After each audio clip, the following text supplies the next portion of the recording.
Muy buenos días para todas y para todos. Bienvenidos a una nueva edición del programa Consejo de Estado en línea, Diálogos de la Justicia, Ética y Transparencia, que además puede ser visto vía streaming visitando la página web del Consejo de Estado y nuestras redes sociales. Hoy nos acompaña como invitada la magistrada de la Sala de Amnistía o Indulto de la Jurisdicción Especial para la Paz, Alexandra Sandoval Mantilla, quien nos ofrecerá el conversatorio titulado Retos de la implementación del enfoque de género en la Jurisdicción Especial para la Paz. Esta joven y destacada invitada de hoy es abogada de la Universidad de los Andes. Tiene maestría en Derecho Internacional de los Derechos Humanos y Derecho Penal Internacional de la Universidad de Utrecht. Ha sido abogada de Women's Law Oversight y de la Corte Interamericana de Derechos Humanos, magistrada auxiliar del Consejo de Estado y asesora de la Fiscalía General de la Nación. Actualmente se desempeña como magistrada de la Sala de Amnistía o Indulto de la Jurisdicción Especial para la Paz. Sin más preámbulos, le damos paso a nuestra invitada, doctora Alexandra Sandoval Mantilla. Muy buenos días. Adelante con su intervención.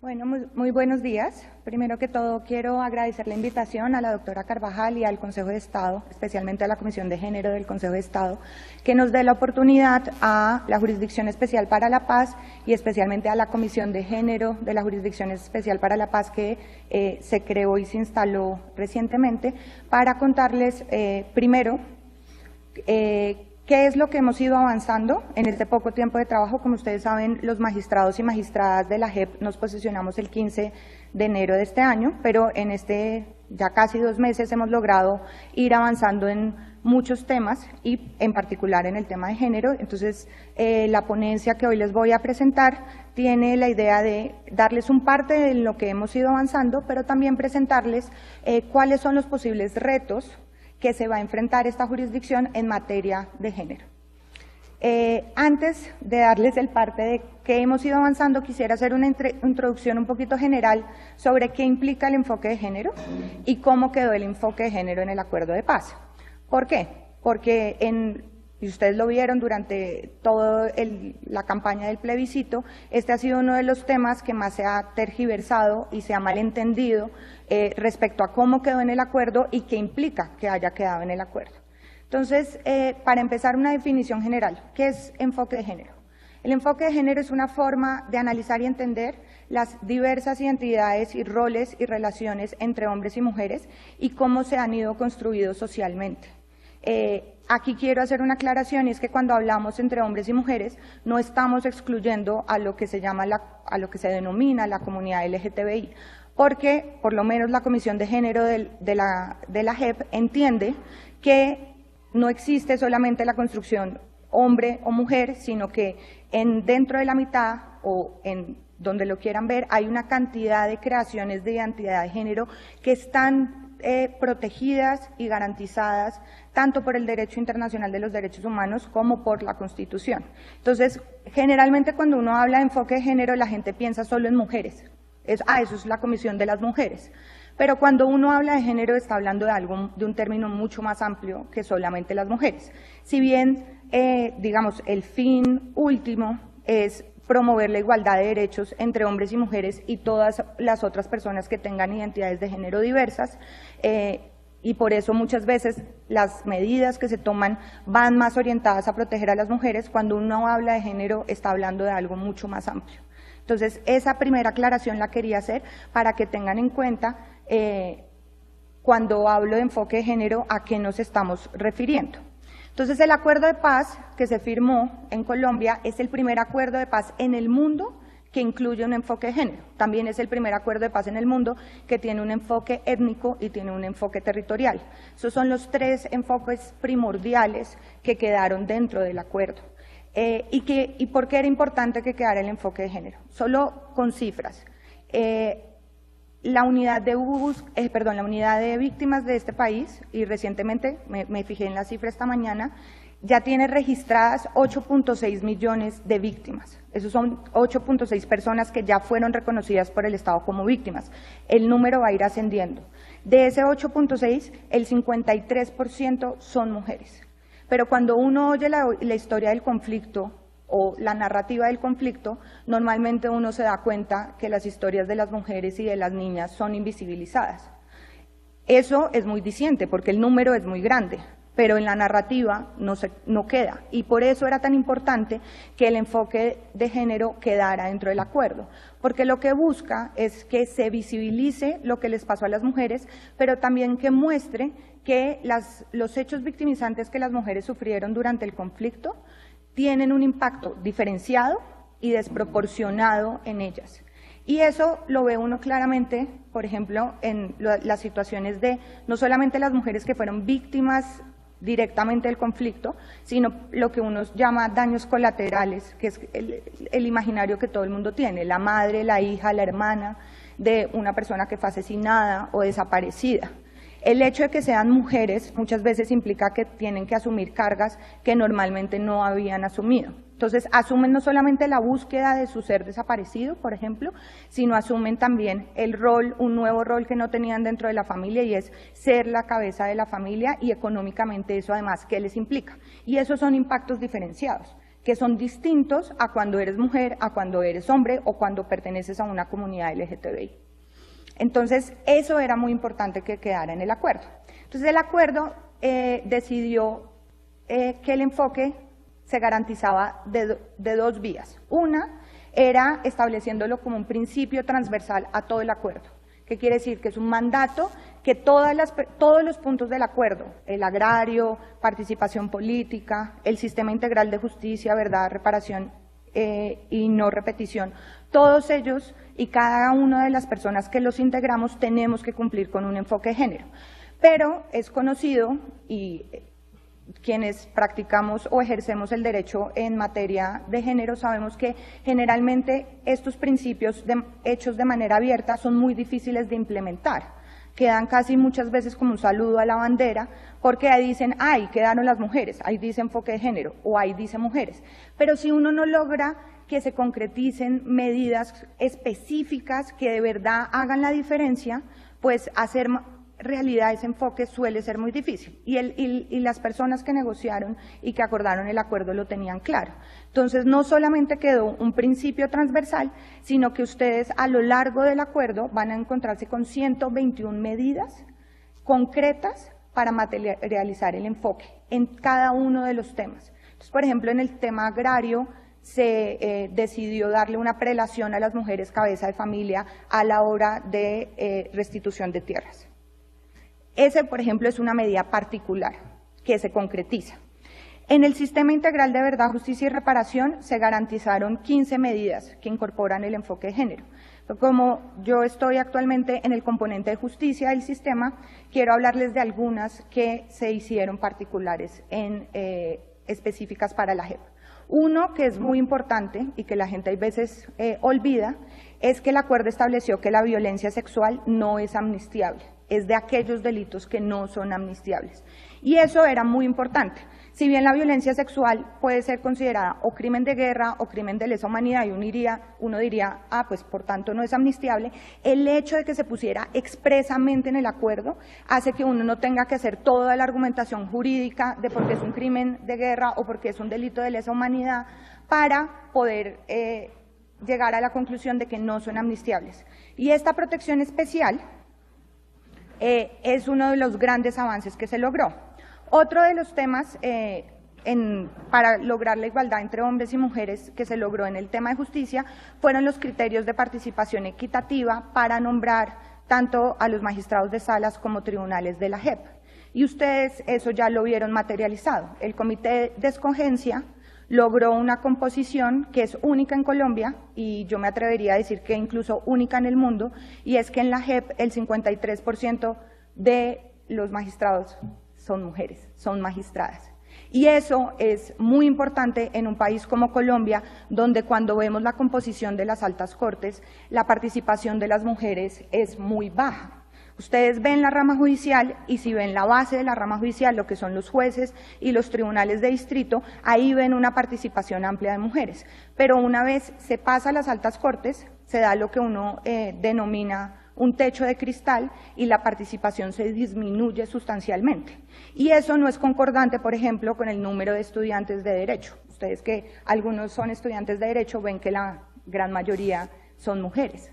Pero esa participación de las estudiantes y de las primeras fases de la rama no se ve en las altas cortes.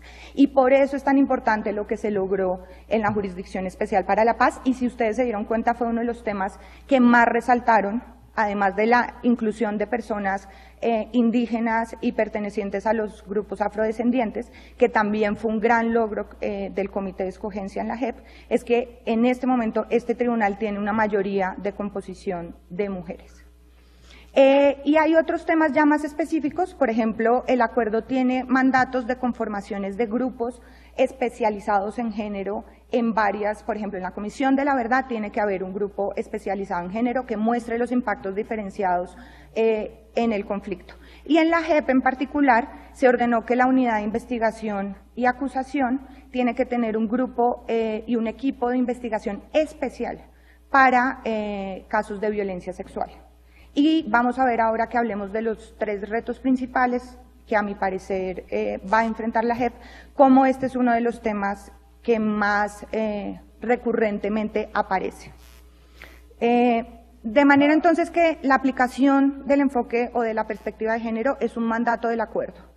Y esto implica que no solamente hay que cumplir esas medidas, esas 121 medidas de las que les conté, sino que todos los órganos y funcionarios tienen la obligación de pensar en clave con ese enfoque y ir cada vez buscando nuevas medidas para garantizarlo. Y aquí paso entonces al segundo punto de la exposición, que es lo que se ha logrado hasta el momento en la JEP en la implementación del enfoque. Como les decía, ustedes saben que nos posesionamos el 15 de enero y en estos 2 meses estuvimos concentrados principalmente en la creación del reglamento interno y las normas de procedimiento que fueron presentadas al gobierno para que sean llevadas al Congreso y aprobadas por el Congreso. Lo que se logró básicamente fue en el reglamento, y se entendió que era en cumplimiento del mandato del Acuerdo de Paz, la creación de una comisión de género permanente al interior de la JEP. Y ustedes dirán, ¿por qué es necesaria una comisión de género? Uno, porque tiene que haber lo que nosotros le llamamos un doliente al interior de la jurisdicción. Tiene que haber una persona que todo el tiempo, o un grupo de personas que todo el tiempo esté pensando, replanteando, mirando los debates, pero esta comisión tiene una función que es nueva para las jurisdicciones ordinarias, y es que la Comisión de Género de la JEP va a tener una función que nosotros llamamos consultiva. ¿Qué implica eso? Que cualquier sala, sección o magistrado que tenga un caso en el que detecte posible violencia de género o violencia sexual puede acudir a la Comisión de Género para que le dé insumos técnicos que le ayuden a tomar su decisión. Y eso es muy importante, porque lo cierto es que uno de los problemas en la aplicación del enfoque es que no todos los jueces o juezas del país o no todos los operadores judiciales están capacitados en el tema. Y lo que se planteó en la jurisdicción es todos deben tener un conocimiento básico, pero es cierto que no todos son expertos, pero va a haber un grupo de expertos que si ustedes necesitan ayuda pueden acudir a él. ¿Y cuál es la finalidad de toda esta ayuda técnica? Que al final la Jurisdicción Especial para la Paz logre sustanciar sentencias y resoluciones que no repliquen o no creen estereotipos de género o de roles de género. Es decir, que se logre materializar el enfoque no solamente en la parte, digamos, como de procedimiento, sino que cuando las sentencias y las resoluciones de la jurisdicción empiecen, ese enfoque esté garantizado. Entonces, por eso era muy importante que dentro del reglamento quedase esa comisión. así como a manera de anécdota, la comisión fue ya constituida este martes por la por la plenaria de la Jurisdicción Especial para la Paz y cuenta con 6 integrantes. Yo soy una de las personas que está dentro de esa comisión. Antes de que se creara oficialmente, la doctora Patricia Linares, que es la presidenta de la jurisdicción, que es una persona muy interesada en el tema, nos había nombrado a la doctora Reinere Jaramillo y a mí como coordinadoras, y nosotras fuimos las encargadas de hacer el impulso tanto en reglamento como en el procedimiento que se presentó ante el gobierno. En el procedimiento que se presentó ante el gobierno, realmente, y puedo decirlo de manera personal, estamos muy satisfechas con lo que se logró, porque logramos la inclusión de varios artículos que a nuestro parecer son muy importantes para que ese enfoque se materialice. Y están relacionados con temas muy específicos. No solamente de violencia sexual, por ejemplo, logramos una inclusión general de qué implica la violencia de género, se lograron normas probatorias para este tipo de casos, reglas que son muy importantes, como que la víctima no sea obligada a confrontar a su posible victimario en audiencia. Ese tipo de cosas que parecen muy pequeñas son muy importantes y que normalmente la norma procesal no la tiene incluida, porque no tiene esa visión de qué pasa con estos casos en los que estas mujeres, por ejemplo, fueron violadas sexualmente, hacen la denuncia y cómo es el tratamiento que se les tiene que dar dentro del procedimiento para no revictimizarlas. Porque parte de la razón por la cual, dentro de las muchas razones por las cuales las mujeres no denuncian, es también un temor a la revictimización dentro del proceso. Entonces, darles garantías específicas como esa, como darles medidas de protección y seguridad a quienes declaran, también remisiones en materia de derechos sexuales y reproductivos. Todo ese catálogo de garantías que se incluyeron dentro de la norma de procedimiento materializan y hacen realidad ese enfoque dentro de ese enfoque que fue mandato del acuerdo. Entonces, en ese sentido, eso es lo que se ha avanzado, la creación de la comisión y la inclusión de varias normas dentro del procedimiento que esperamos que sean mantenidas tanto por el gobierno como por el Congreso, porque como ustedes saben, lo que está pasando en este momento es la Jurisdicción Especial para la Paz ya hizo su propuesta de procedimiento, se lo presenta al gobierno, pero el gobierno es quien hace la propuesta al Congreso y después en el Congreso puede ser modificado. Entonces, va a depender del Congreso y también de la incidencia que el movimiento de mujeres logre hacer en ese sentido, que las normas que se incluyeron permanezcan y queden para el procedimiento a futuro. Y aquí solo un punto preliminar que creo que también es muy interesante, es que para la construcción tanto de lo que se hizo en el reglamento como en el procedimiento, se tuvieron en cuenta y se dialogó mucho con el movimiento de mujeres, porque algo que era claro es que la Jurisdicción Especial para la Paz tiene como centralidad a las víctimas. Entonces, crear un procedimiento que no respondiera a las necesidades o a las inquietudes de quienes van a ser las usuarias del sistema realmente no tenía mucho sentido. Entonces, para toda la preparación se tuvo en cuenta tanto el movimiento con base en Bogotá como los enlaces territoriales que tiene la JEP en todo el país, para que lograr recoger el mayor número de dudas o de inquietudes y necesidades en el país. Entonces, ese es el parte que tenemos actualmente. Ahora, ¿cuáles son los retos y a los que, a manera personal, considero se enfrenta la JEP en este momento? Como yo les decía, la finalidad principal es lograr una jurisdicción que tenga un enfoque pleno. Y cuando hablamos de un enfoque pleno, no solamente es un enfoque hacia afuera, hacia quienes van a utilizar el sistema y van a recibir las sentencias y las reparaciones, sino también hacia adentro. Sería muy poco coherente que un tribunal que tiene mayoría mujeres no tuviese, por ejemplo, políticas internas en materia de género. Entonces, la comisión tiene esa doble función, crear medidas hacia afuera, pero también hacia adentro, que responda tanto para sus funcionarios como sus funcionarias. Y dentro de eso hay medidas como protocolos por casos de acoso laboral o sexual, pero también espacios, por ejemplo, de maternidad segura, donde las funcionarias y las usuarias puedan tranquilamente traer a sus hijos sin que eso implique un problema. Eso suele ser una carga muy fuerte para las funcionarias públicas, el hecho de tratar de balancear la maternidad con su trabajo. Entonces, poder brindar esos espacios garantizan el enfoque también para las funcionarias, para que no sea solo de dientes para afuera, sino que la institución realmente esté convencida de ello. Pero digamos que en tema de los usuarios hay tres temas, tres retos principales, y los voy a exponer de lo más amplio a lo más particular. Uno es el tema de violencia de género de manera general, los otros son temas de violencia sexual, y finalmente, y es un tema que ha sido muy polémico porque particularmente en los medios de comunicación ha aparecido mucho, es el tema de la violencia intrafilas, que es la posible violencia que sufrieron las combatientes, o las combatientes de las FARC o de alguno de los otros grupos que pueda llegar a la JEP. Y en este sentido quiero que piensen que cuando esté hablando de los tres casos, lo que les decía, que las mujeres sufrieron de diversas maneras. Como les decía, hay mujeres que sufrieron de manera directa la violencia, o sea, a ellas las desaparecieron, las asesinaron, las ejecutaron, las violaron, las torturaron. Ahí están las mujeres que son las familiares, que como les decía, tienen otras cargas desproporcionadas por el hecho de ser quienes después del hecho victimizante se encargan de todo el asunto familiar y de la búsqueda. Es muy impresionante, y eso está muy bien documentado en Colombia, que cuando ustedes miran las organizaciones, por ejemplo, de víctimas de Estado, están mayoritariamente compuestas por mujeres. Normalmente la carga de la justicia, de buscar justicia y reparación, la asumen las mujeres. Entonces, eso hay que tenerlo en cuenta porque ellas van a ser entonces principalmente las usuarias del sistema.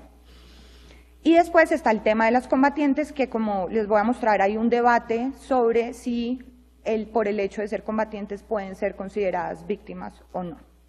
Pero para empezar, entonces tenemos como marco general la violencia de género. La violencia de género tiene que ser entendida de manera amplia. Generalmente cuando uno habla de violencia de género, la gente piensa exclusivamente en violencia sexual. Pero la violencia de género tiene muchas manifestaciones.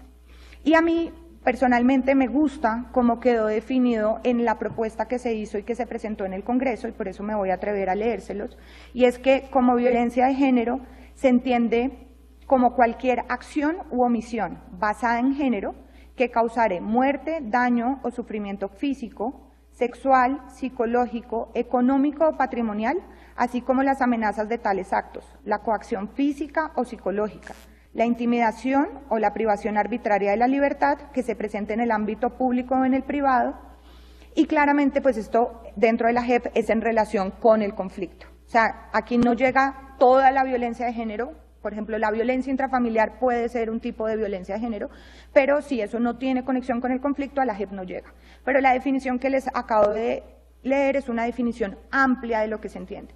¿Y cuál es el punto que hace que sea violencia de género? Que es esa motivación basada en el género. ¿Y por qué eso es importante? Porque no todo lo que les pasa a las mujeres o a la comunidad LGTBI es violencia de género. Pues, ¿y por qué recalco esto? Porque también cuando uno amplía tanto el concepto, lo termina desnaturalizando.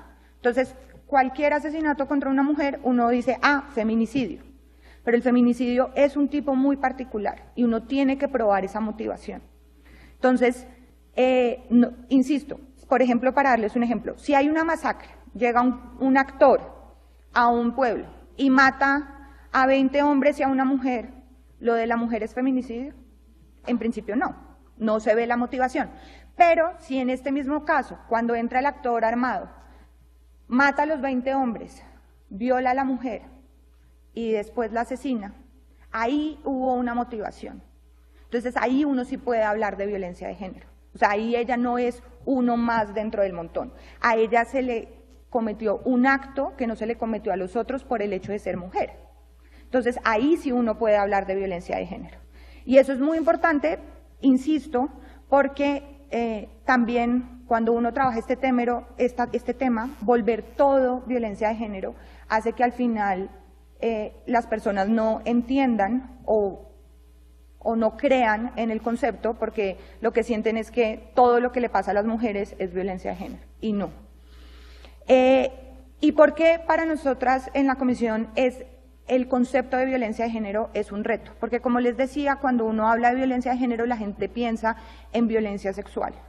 Y uno de los retos es que entiendan que las mujeres que fueron víctimas del conflicto sufrieron lo que se llama un continuum de violencias. Cuando ustedes oyen las narraciones de estas mujeres, normalmente no les pasó un hecho victimizante. Tienen entre 5 y 6 hechos victimizantes. La UARIF en sus informes lo muestra muy bien. Una mujer que, por ejemplo, sufrió violencia sexual, muy posiblemente también fue desplazada, le mataron a algún familiar, le pasaron muchas cosas. Entonces, cuando uno concentra y solo entiende la violencia de género como violencia sexual, invisibiliza todas esas otras violencias que las mujeres sufrieron. Otro tema importante porque la violencia de género de manera general es un gran reto, y este es un punto que para nosotros es muy importante, es que se entienda que si bien en el conflicto armado y en los conflictos armados la violencia de género se exacerba, es decir, se aumenta, esto no quiere decir que sea única de los conflictos. La violencia de género en tiempos de paz y en tiempos de guerra responde en los dos casos a un modelo patriarcal en el que se entiende que las mujeres o la comunidad LGTBI están bajo subordinación o en un rango inferior a los hombres, por ejemplo. Entonces, entender que la raíz no es solo dada por el conflicto, sino por un modelo de cómo entendemos la sociedad y de que no haya igualdad real entre los hombres y las mujeres, es muy importante, porque eso hace que la violencia de género deje de ser invisibilizada y deje de ser vista como un daño colateral, sino que se entienda que en Colombia y en los países en los que hay conflicto y las mujeres tienen este tipo de impactos diferenciados, es porque tienen problemas mucho más profundos, que no se van a arreglar simplemente con un acuerdo de paz. Es más, está muy bien documentado que normalmente en los países que están en momentos de transición, como en Colombia, por ejemplo, violencias como la violencia intrafamiliar suele aumentar. Y ustedes lo están viendo, lo ven hoy en día en los medios de comunicación, cómo la violencia intrafamiliar va aumentando. Y eso está documentado, que es muy normal que suceda en países o en estados que están en una situación como la de Colombia, que están en un posconflicto. Entonces, ¿por qué siguen ocurriendo si ya firmamos un acuerdo? Pues porque la violencia de género tiene una motivación anterior, distinta al conflicto. Y por eso ese es otro de los retos que es importante enfrentar desde la jurisdicción. Y finalmente, dentro de la violencia de género hay un tema que es muy importante para la Jurisdicción Especial para la Paz, pero que también trae muchos retos y debates, y es el tema de la interseccionalidad. La interseccionalidad es un concepto que viene del feminismo afroamericano, y es que las mujeres no vivimos todas de igual manera la discriminación o la violencia. El hecho de tener distintos factores o condiciones hace que se vivan de manera distinta. Entonces, el ejemplo clásico es la violencia sexual es terrible para todas las mujeres, pero, por ejemplo, para comunidades afrodescendientes o indígenas puede tener un significado social distinto al que tiene para la mujer de ciudad. Y entender eso, que no todas las mujeres somos iguales y que el enfoque no puede ser un rasero universal, sino que hay que tener en cuenta estos matices a la hora de aplicar el enfoque en las sentencias, es uno de los grandes esfuerzos que se están haciendo desde la jurisdicción. Contamos con la suerte de que tenemos mujeres indígenas y afrodescendientes adentro representando, que eso no es común en la jurisdicción ordinaria. Tener representantes de los dos grandes grupos étnicos del país que saben y conocen sus comunidades no suele ser normal, pero es uno de los grandes retos. Porque lo que pasa, y ellas siempre lo muestran de manera muy clara, es que cuando hablan de lo étnico, generalmente hablan de propiedad comunal, de protección a la cultura, pero si el caso es de una mujer étnica, entonces se hace la aplicación del enfoque de género, pero no se logran unir los dos enfoques. Y es mirar cómo su impacto es distinto por ser mujer y por ser indígena. Y ese es uno de los grandes retos en materia de violencia de género. El segundo gran reto es el tema de violencia sexual. Y aquí, así como uno cuando piensa en violencia de género piensa en violencia sexual, cuando uno dice violencia sexual, normalmente las personas piensan en violación sexual. Y la violencia sexual es mucho más amplia que la simple violación. Es básicamente cualquier conducta que vulnere la libertad o la integridad sexual de las personas. Y por eso dentro del tema de violencia sexual entran hechos victimizantes tales como el aborto o el embarazo o la esterilización forzada, que son hechos que atentan contra esa libertad de las mujeres de decidir cuántos hijos quieren tener, cuándo los quieren tener, que son claramente actos que pueden ser catalogados como violencia sexual, o algunos actos de violencia sexual que se consideran menores o menos graves, pero que todas las mujeres sabemos que pueden ser muy degradantes, humillantes, como puede ser la desnudez forzada. O sea, la Corte Interamericana, por ejemplo, tiene casos de mujeres recluidas en centros penitenciarios que fueron obligadas a desnudarse frente a los guardias y quedarse así. Pues uno dice, no las tocaron, pero cualquier mujer sabría lo que implica y el miedo que puede producir estar totalmente desnuda frente a la fuerza pública y el grado de vulnerabilidad que una mujer puede sentir en ese momento. Entonces, todos esos actos se consideran violencia sexual y el primer reto es precisamente ese, que entiendan que es mucho más allá de la violación sexual y que entiendan que hay actos que son denigrantes y que atentan contra la dignidad de las mujeres, que no necesariamente implican, por ejemplo, fuerza excesiva, sino que todo está detrás del consentimiento que hayan prestado las mujeres. Y ese es un tema que muchas veces es difícil de medir, incluso dentro de la jurisdicción ordinaria, cuando ustedes ven, ese es uno de los grandes retos de la jurisdicción penal, y es el tema de cómo entienden el consentimiento.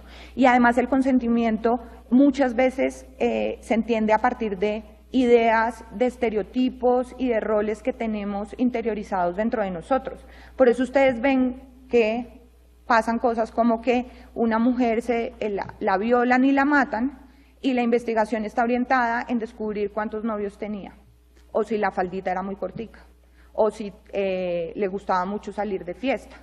Porque al final el estereotipo que hay detrás es las mujeres que no se portan bien, que salen mucho, que tienen muchos novios, que se muestran mucho, pues casi que se ganan estas cosas, porque provocan a los hombres. Pero eso es un estereotipo, es una manera de cómo vemos los roles dentro de la sociedad. Entonces, tratar de hacer investigaciones de violencia sexual que estén centradas en el consentimiento de la mujer y que no estén centradas en las conductas o qué tan bien portada era la mujer, es uno de los grandes retos que tenemos dentro de la jurisdicción. Y ahí viene el tercer tema que, a mi modo de ver, es de los más polémicos que va a tener que afrontar la jurisdicción, y es el tema de la violencia intrafilas, que es lo que les digo, la posible violencia que pudieron sufrir quienes eran combatientes. Y aquí entonces ahí viene un tema de qué tan bien portada soy, pero también viene un cuestionamiento de si víctima es solo aquella persona que tiene un prontuario intachable o que nunca ha hecho algo malo, o uno puede tener la doble calidad, ser victimario y víctima.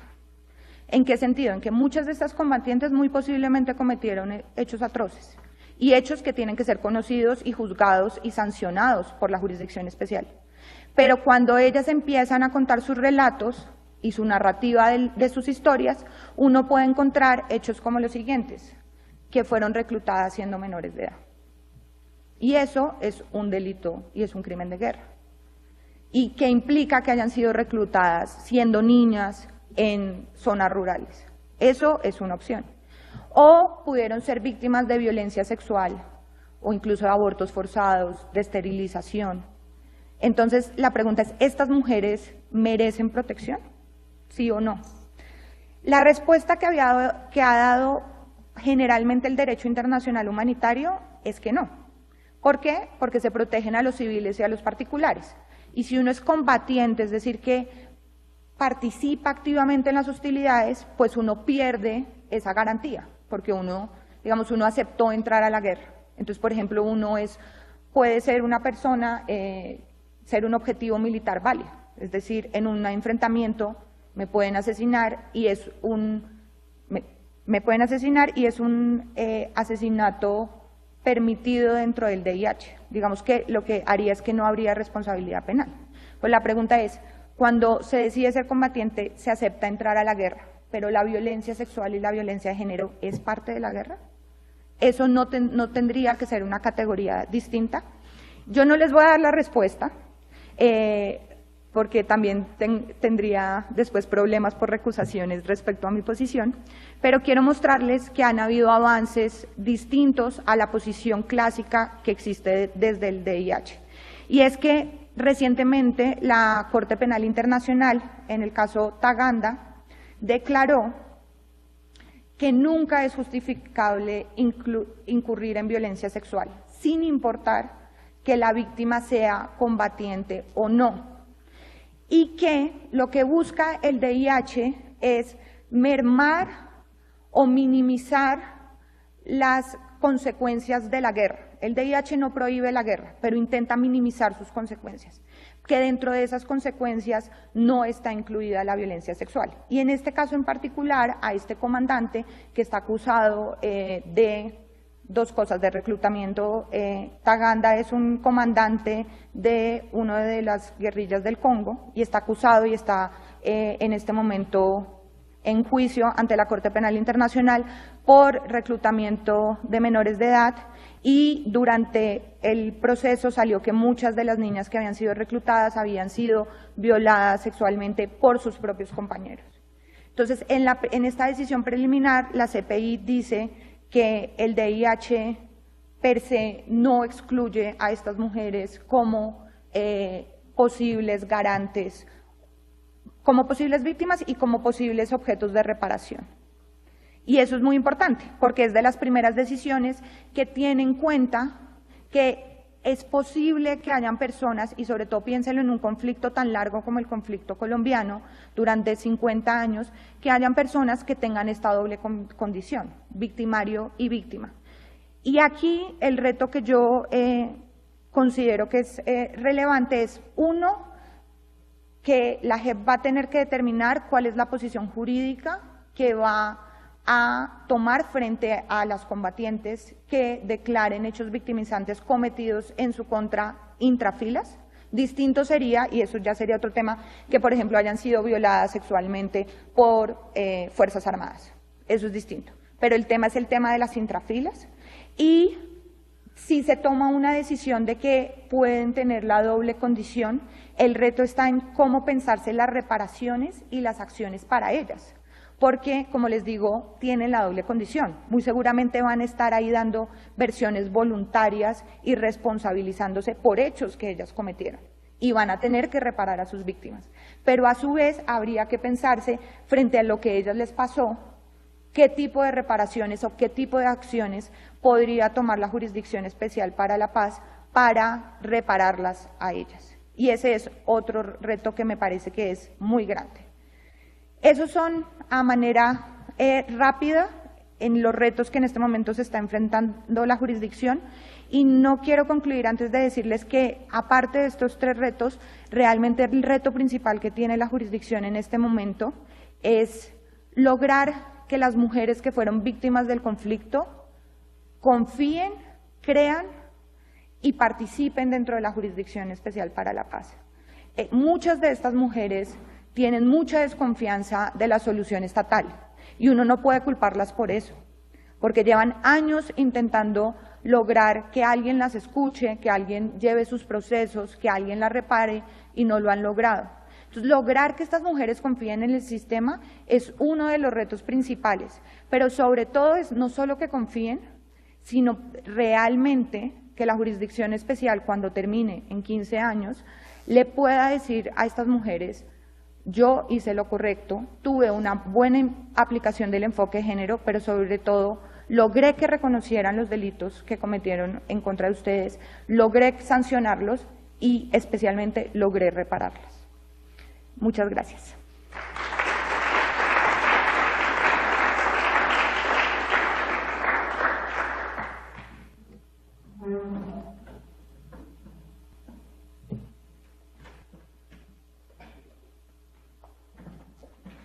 Muchas gracias, doctora Alexandra, por esta excelente disertación. A continuación vamos a dar la palabra al señor presidente del Consejo de Estado, doctor Germán Alberto Bula Escobar, y enseguida el público tendrá 10 minutos para hacer preguntas. Doctor Bula.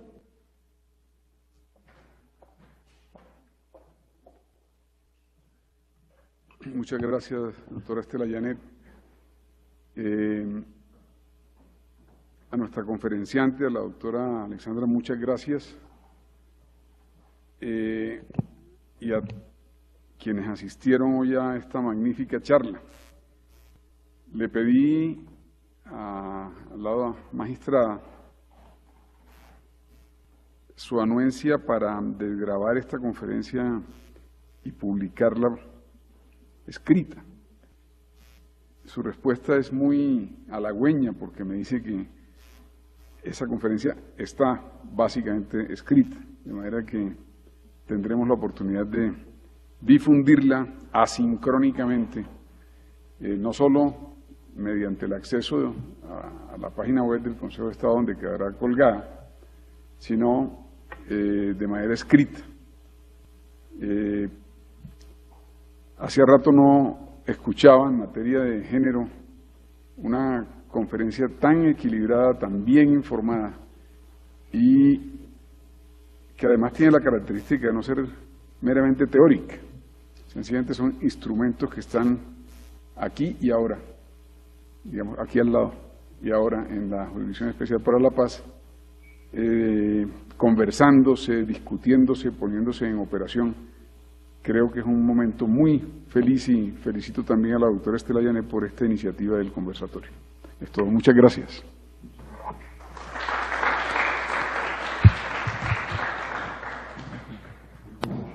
Entonces, abrimos al público el espacio para preguntas. Se identifica, por favor, con su nombre y formulan la pregunta.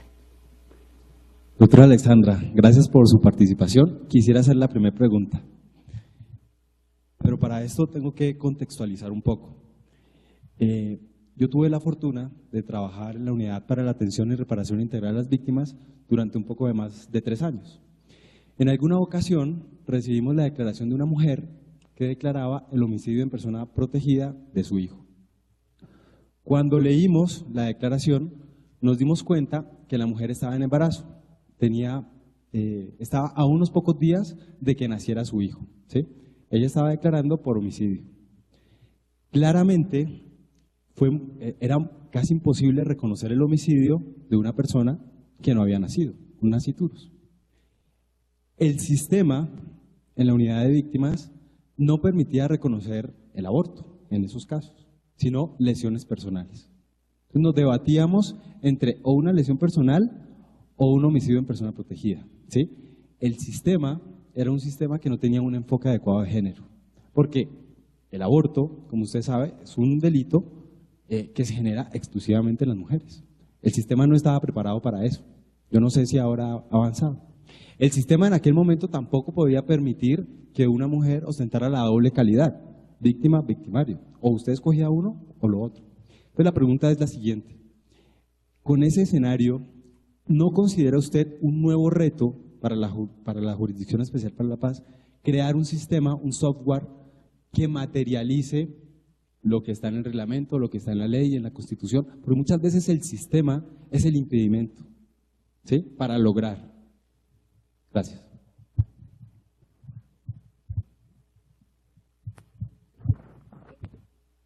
Bueno, muchas gracias por la pregunta. Sí, efectivamente, digamos, dentro de las barreras de acceso que no solo las mujeres, sino las víctimas en general sufren, es el tema de los sistemas o de cómo se hacen las categorías de los delitos o de los hechos victimizantes, porque como bien expresaba, muchas veces se hacen unas categorías, pero el conflicto siempre logra superar esas categorías y llegan hechos que nadie nunca pensó ni que existían o que pudiesen ocurrir. Y entonces si uno tiene un sistema tan cerrado,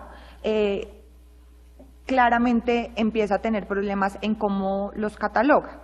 Entonces sí, ese claramente es uno de los retos y el software de la JEP es uno de los grandes retos que la JEP tiene en general, no en materia de género, porque piensen que lo que se va a tener que hacer es tener una base de datos que recoja todas las bases de datos que ya existen en Colombia, porque en ese sentido Colombia es muy distinto a otros países en conflicto.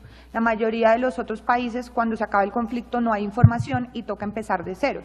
Como Colombia durante todos estos años mantuvo un conflicto, pero también una institucionalidad muy fuerte, hay mucha información, pero que está regada por todo el Estado, en distintas bases de datos. Entonces, una la tiene el Consejo Superior de la Judicatura con sus radicados, otro lo tiene la Fiscalía con el SPOA, mucha información muy valiosa la tiene la Unidad de Víctimas, la Defensoría del Pueblo en Colombia también tiene una base importantísima, incluso las organizaciones sociales tienen bases con información que el Estado no tiene.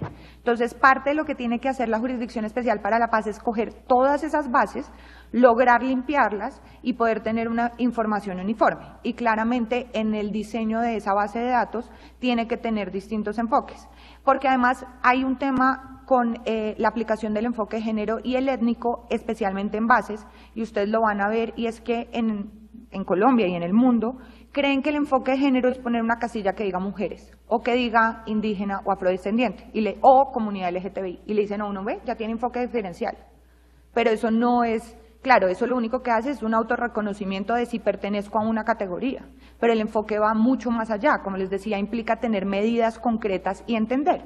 En el caso de la pregunta que nos hacen, pues el tema de aborto forzado, ahí el tema, como les decía, y en general de violencia, es el tema del consentimiento de la mujer.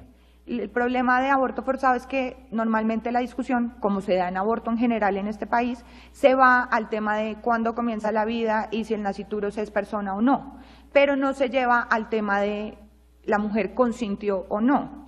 Digamos que en los movimientos de derechos sexuales y reproductivos apoyan mucho la causa de las mujeres que fueron víctimas de aborto forzado y uno diría, ¿pero por qué? Si están de acuerdo con, y es más, luchan por un aborto seguro y legal para todas las mujeres, porque lo que hay detrás es un tema de consentimiento. Es tan grave no permitirle a una mujer que quiere tener su embarazo llevarlo a término como obligar a una mujer que, por ejemplo, puede tener un problema de salud y que de eso dependa su vida, a llevar a término el embarazo, porque es un tema de consentimiento de la mujer y el enfoque ahí implica sacarlo de la discusión de el nasciturus y llevarlo al tema del consentimiento de la mujer y de que en últimas es su libertad decidir cuántos hijos quiere tener, en qué condiciones.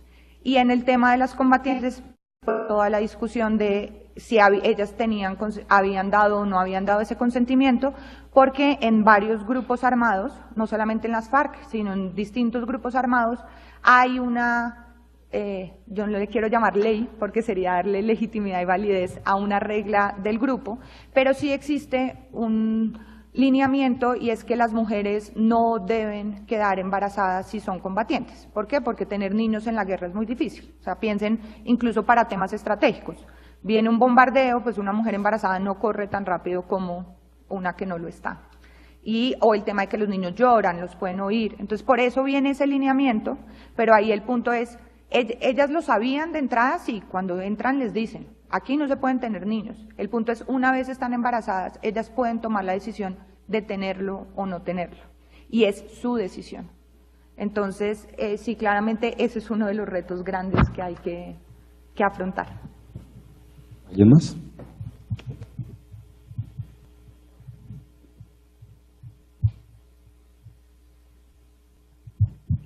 Bueno, muy buenos días. Mi nombre es Jimena Camacho. Muchas gracias por tu excelente exposición. Yo tengo una duda que va relacionada con lo siguiente. Más allá de lo que la JEP actualmente vaya a implementar en relación solamente con las combatientes o los crímenes de guerra, en la implementación del enfoque de género, tú lo dijiste, se busca que impacte todas las partes del Estado de manera pública y privada.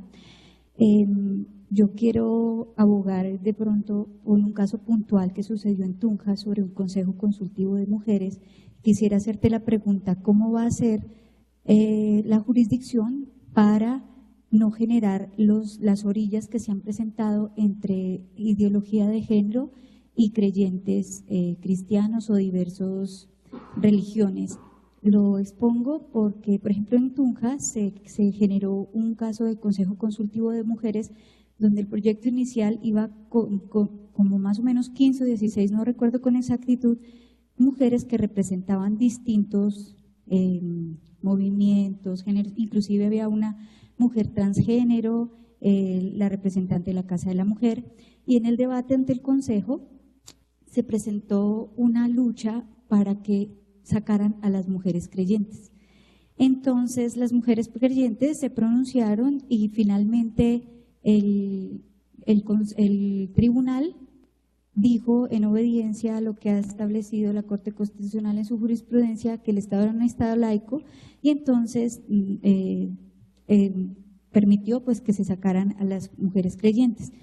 Entonces yo como mujer creyente me hacía una pregunta, porque tuve la oportunidad de escuchar los audios de los debates en el Consejo y la representante de la Casa de la Mujer decía algo así como que los creyentes eran los escollos y los lastres para sus objetivos. Entonces yo decía, esto ha generado una violencia que va más allá, ¿cierto?, entre inclusive personas distintas que pueden ser los que tienen un estilo de vida bajo principios de una creencia religiosa independiente, si es católica, cristiana, budista o lo que sea.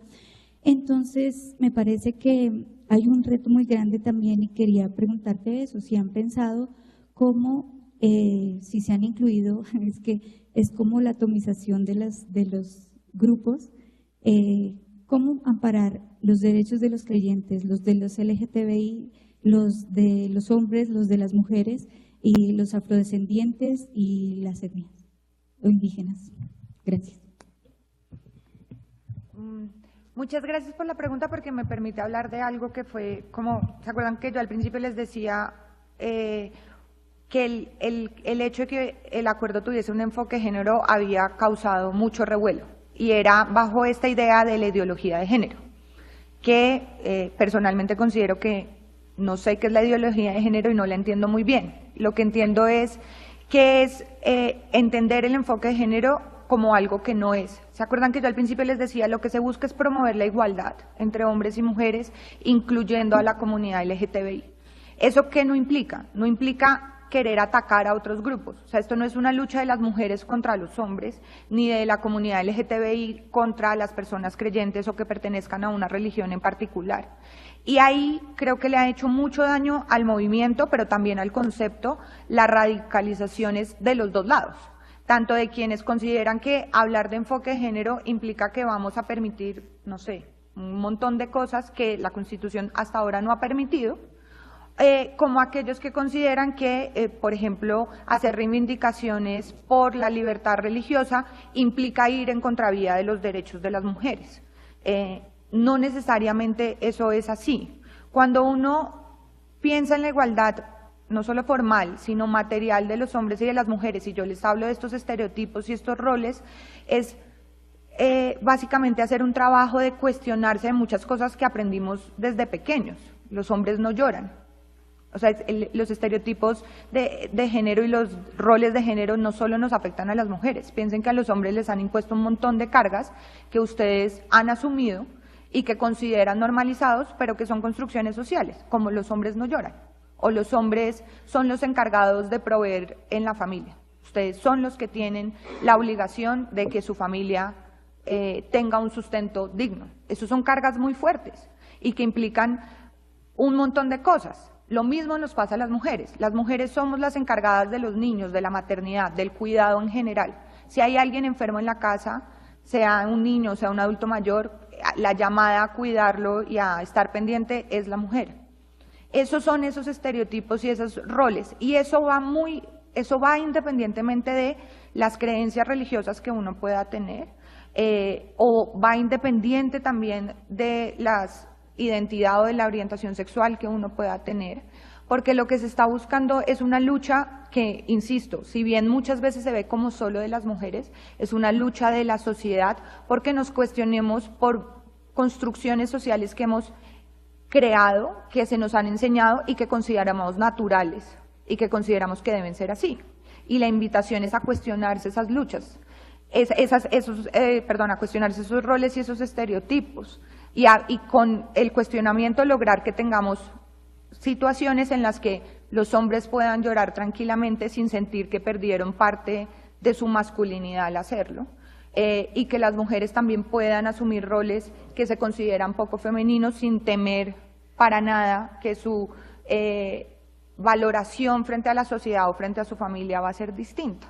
Pero eso, insisto, es muy independiente de las creencias religiosas o personales que uno pueda tener. Y a mí me parece, y esto sí es mi opinión absolutamente personal, no quiero que quede como de la jefe, esta es mi valoración absolutamente personal, y es que atacar a grupos religiosos de manera frontal o decir que son sus enemigos o que son el movimiento son enemigos de un movimiento y de una lucha, hace más mal que bien, porque lo que hace es que las mujeres que son creyentes, que tienen esas convicciones, crean que esta lucha no es de ellas, y esa lucha también es de ellas.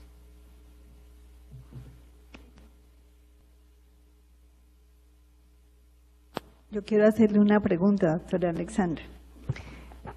Nos comentaba que, por supuesto, uno de los retos de la Jurisdicción Especial para la Paz es implementar la equidad de género y aplicar esa enorme normatividad que contiene el acuerdo al respecto, pero que no sería coherente hacerlo hacia afuera, digámoslo, y no al interior. En la implementación al interior, la conformación de la comisión, etcétera, ¿qué nos puede comentar al respecto?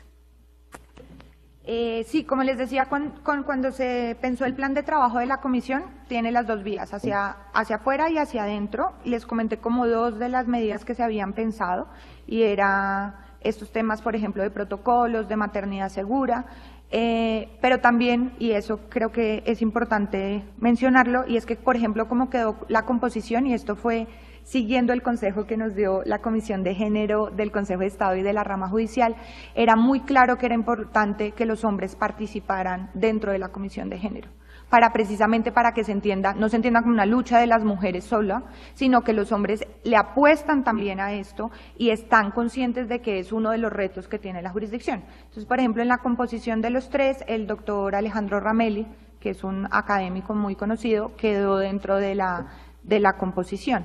Y se van a estar pensando, pues, capacitaciones, tanto en los temas de aplicación, pero también en la vida propia, al interior de la jurisdicción.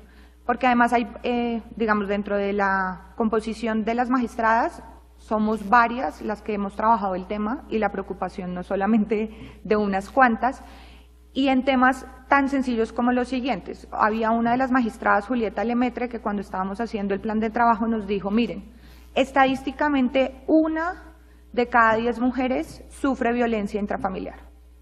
¿Qué quiere decir eso? Que en la Jurisdicción Especial para la Paz, desde la señora que ayuda con los servicios generales hasta la presidenta, hay por lo menos unas 30, 40 mujeres que muy posiblemente están viviendo violencia intrafamiliar en su casa, y que también puede ser muy difícil afrontarlo, porque conforme uno va subiendo en niveles de educación, aceptar que uno está viviendo ese tipo de violencia suele ser muy difícil, porque, insisto, bajo las ideas y los estereotipos, las mujeres que se dejan violentar en su casa son mujeres de educación baja o que no tienen las herramientas suficientes. Pero la violencia intrafamiliar se da en todos los estratos sociales. Eso es así. Que en algunos se denuncie más que en otros no significa que no suceda. Entonces, lo que decían es, por ejemplo, hay que crear unos mecanismos de apoyo donde si las mujeres sufren este tipo de violencia, las funcionarias sufren este tipo de violencia, tengan un espacio seguro dentro de su jurisdicción donde puedan hablar, donde puedan recibir apoyo y acompañamiento, porque, insisto, parte del reto es mostrar cómo es y cómo se crea un tribunal donde su composición mayoritariamente es de mujeres. Y no solamente en las magistradas y magistrados que fueron escogidos. Recientemente se nombraron por lo menos el 50% de la planta que va a trabajar y el 56% de las funcionarias son mujeres. Entonces, eso tenemos que lograr replicarlo al interior. Gracias. Bueno, damos por terminado este conversatorio. Agradecemos a nuestra ilustre panelista, a la doctora Alexandra, agradecemos al señor presidente de la corporación y por supuesto a todos los asistentes.